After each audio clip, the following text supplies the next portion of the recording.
Ayan nga palang nakikita nyo palang nagtatampisaw na yan. Ayan nga pala yung tinatawag na barakuda dito sa amin sa Quezon. Ay hindi ko lang po alam kung ano pong tawag yan sa ibang lugar na yan. Habang bumisita nga pala kami sa seaweeds namin, ay nakita nga pala namin itong mga barakuda na to na nasa gilid ng seaweeds ay nagtatalunan. Sabi nga pala ng bayo ko dyan at saka kapatid ko, kailangan daw tuwing gabi pag mamamana ka tapos may nakita kang barakuda ay kailangan sintro ang pagkapana. Kasi pag hindi mo daw sinintro ang pana nito at nadaplisan laang ay babalikan ka nito at ito'y mangangagat. Ayun, tapos na nga pala natin videohan yung mga barakuda tumatalon dito or isda po ang tawag dun ha. Kaya next kong binidyohan itong aking tatay na nagaano ng seaweeds na naglalagay ng, hindi ko nagpapandaw yata to. At itinaas na nga pala ni Papa itong mga seaweeds na to at ang sabi ni Papa pwede na daw harvestin. Sabi ko naman na hindi pa pwedeng harvestin yan. Gawa nang wala pa yan sa buwan. Sa pag-harvest nga pala nitong seaweeds sa tinanim nila Papa sa dagat, kailangan nito ay dahan-dahan mo sa pag-angat sa bangka kasi pag hindi mo dinahan-dahan ito ay magpuputol-putol or maghihiwalay.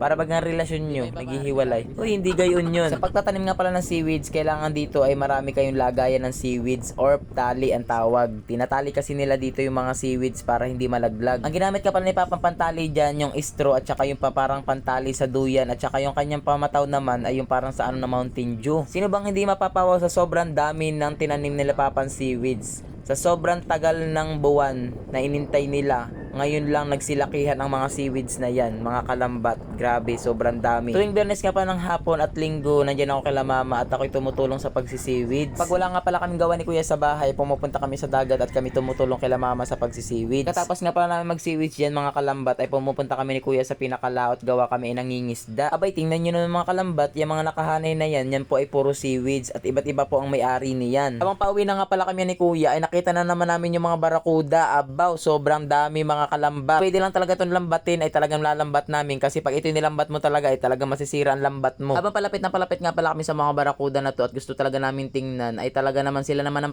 palayo sa amin. Nagtanong nga pala ako sa kasama ko kung anong masarap na luto dito sa barakuda at ang sabi sa akin mas masarap daw ito sinigang. Abay, ang sabi ko pag ako nakahuli niyan ay talagang isisigang ko at ipapaksiw ko.